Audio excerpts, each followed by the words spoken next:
नमस्कार, आप देख रहे हैं SPN 9 न्यूज और मैं हूं आपके साथ मनीष कुमार सैनी। बिहार में 4 विधानसभा सीटों पर 13 नवंबर को मतदान तो हो गया, लेकिन मतदान के बाद बिहार के अंदर चुनावी परिणामों को लेकर तमाम राजनीतिक पार्टियों के बीच सियासी घमासान देखा जा रहा है। और बिहार के अंदर इन 4 विधानसभा सीटों पर होने वाले उपचुनाव में सबसे ज्यादा अगर किसी की चर्चा होती हुई नजर आ रही है तो वो है पीके। जी हाँ, पीके यानी प्रशांत किशोर, जनसुराज पार्टी के प्रमुख, जो कि कहीं ना कहीं पहली बार बिहार के विधानसभा उपचुनाव से अपनी राजनीतिक पारी की शुरुआत करते हुए नजर आए और सभी 4 सीटों पर अपने प्रत्याशी उतार कर तमाम राजनीतिक पार्टियों को एक बड़ा चैलेंज देते हुए नजर आए। और बिहार की राजनीति में प्रशांत किशोर काफी अहम भूमिका निभाते रहे हैं। केवल बिहार ही नहीं, तमाम राज्यों में राजनीति के अंदर प्रशांत किशोर की काफी अहम भूमिका रही है। और ऐसे में एक रणनीतिक सलाहकार के तौर पर तमाम राजनीतिक पार्टियों के साथ काम करने के बाद, उनके साथ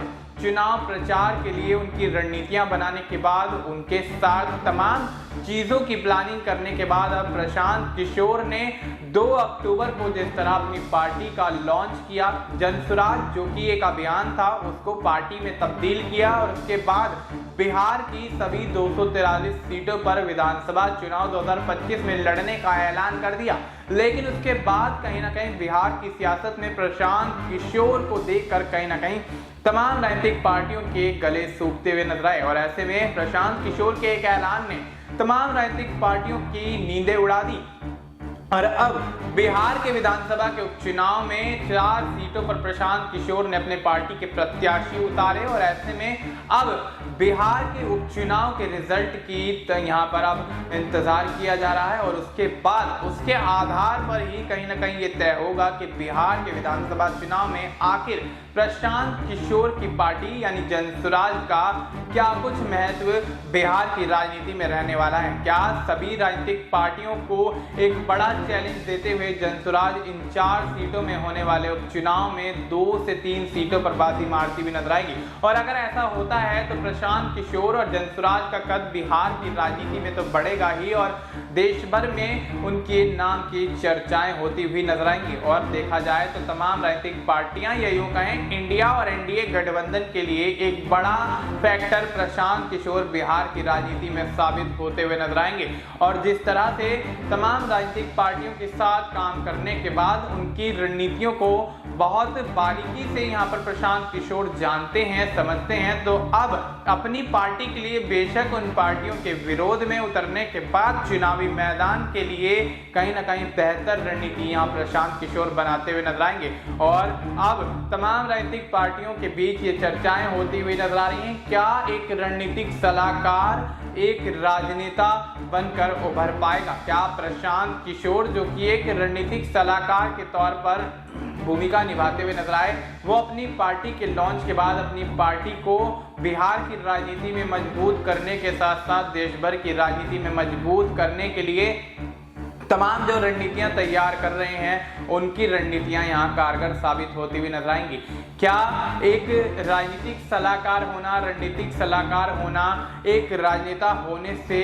काफी ज्यादा अलग है? क्या प्रशांत किशोर को बिहार की राजनीति में अपना यहाँ पर वजूद मजबूत करना पड़ेगा? अब ऐसे में देखा जाए तो प्रशांत किशोर की राजनीति में कदम रखने के बाद से तमाम राजनीतिक पार्टियों के बीच कहीं ना कहीं सियासी संग्राम देखा जा रहा है। और प्रशांत किशोर को इन चुनावों में हराने के लिए या यूं कहें कि बिहार के उपचुनाव के परिणामों के आधार पर जो रणनीतियां तैयार की जाएंगी, उसके बाद विधानसभा चुनाव लड़ा जाएगा। उस विधानसभा चुनाव में यहाँ प्रशांत किशोर को कड़ी टक्कर देने के लिए सभी राजनीतिक पार्टियां जोरों शोरों से यहाँ पर तैयारियां करती हुई नजर आ रही हैं। देखा जाए तो आरजेडी और जेडीयू पर जिस तरह से प्रशांत किशोर लंबे समय से यहाँ पर सियासी हमले करते हुए नजर आए हैं और नीतीश लालू के एमवाई फैक्टर को लेकर तमाम सवाल उठाते हुए नजर आए हैं, साथ ही बिहार की शिक्षा व्यवस्था को बेहतर करने की बात प्रशांत किशोर कहते हुए नजर आए, शराबबंदी को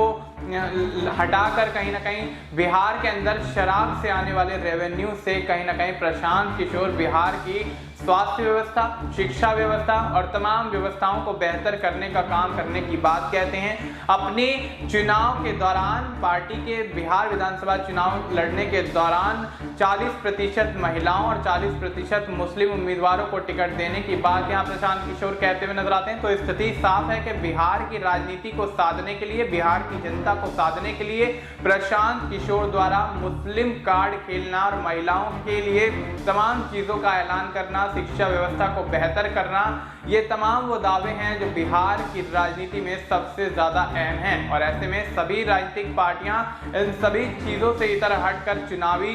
मुद्दों पर, यहाँ पर अलग चुनावी मुद्दों पर लड़ती हुई नजर आ रही है। लेकिन प्रशांत किशोर बिहार की स्थिति को भांपते और समझते हुए कहीं ना कहीं तमाम राजनीतिक पार्टियों के खिलाफ सियासी संग्राम छेड़ते हुए नजर आ रहे हैं। और ऐसे में अब देखा गया जिस तरह से कुछ समय पहले यहाँ चुनाव आयोग द्वारा जब चुनाव चिन्ह अलॉट किया जाना था तो प्रशांत किशोर को चुनाव आयोग द्वारा चुनाव चिन्ह के तौर पर स्कूल का बस्ता दिया जाता है। यानी कि स्थिति साफ है कि बिहार की राजनीति को साधने वाले राजनेता को एक स्कूल बैग या यूं कहें कि स्कूल का बस्ता चुनाव चिन्ह में देने के बाद चुनाव आयोग की तरफ से भी प्रशांत किशोर को बिहार की राजनीति में पूरी तरह से एंट्री के लिए एक हरी झंडी मिलती हुई नजर आई। और ऐसे में बिहार में क्या शिक्षा मॉडल को बेहतर करते हुए प्रशांत किशोर बिहार के अंदर तमाम यहाँ पर चीजों में बदलाव करते हुए नजर आएंगे। जिस तरह से नीतीश लालू की सरकार के दौरान बिहार के अंदर बेरोजगारी, भ्रष्टाचार, शिक्षा व्यवस्था में यहाँ पर चीजों की कमी होना और ऐसे में स्वास्थ्य व्यवस्था बेहतर ना होना, ये तमाम चीजों पर क्या प्रशांत किशोर बिहार की राजनीति में आने के बाद काम करते हुए नजर आएंगे। क्या नीतीश लालू द्वारा लागू की गई सभी नीतियों को यहाँ पर प्रशांत किशोर द्वारा उन पर लगाम लगाई जाएगी? क्या नीतीश लालू के लिए एक बेहतर यहाँ पर कॉम्पिटिटर के तौर पर प्रशांत किशोर उभरते हुए नजर आएंगे? क्योंकि लंबे समय से देखा जा रहा है एनडीए के अंदर जो फूट पड़ती हुई नजर आ रही है, चाहे सीएम पद की मांग हो, सीटों की मांग हो, तमाम चीजों को लेकर भारतीय जनता पार्टी और उनके सहयोगी दलों के बीच सियासी खींचतान देखी जा रही है। लंबे समय तक तो प्रशांत किशोर की राजनीति में आने से पहले कहीं ना कहीं नीतीश कुमार और सम्राट चौधरी के बीच सीएम चेहरे को लेकर कहीं ना कहीं जोरदार बहसबाजी देखी गई। ऐसे में सियासी हमले एक दूसरे पर किए जा रहे थे और उसके बाद जब यहाँ प्रशांत किशोर की एंट्री होती है तो बिहार के अंदर तमाम राजनीतिक पार्टियां कहीं ना कहीं एक चैलेंज के साथ अपने आप को प्रशांत किशोर से देखती हुई नजर आती हैं। और ऐसे में अब बिहार की राजनीति में जिस तरह से यहाँ पर चिराग पासवान सीएम पद की मांग भी करते हुए नजर आए, जीतन राम मांझी 25 सीटों की मांग करते हुए नजर आए। वहीं बात की जाए यहाँ पर अगर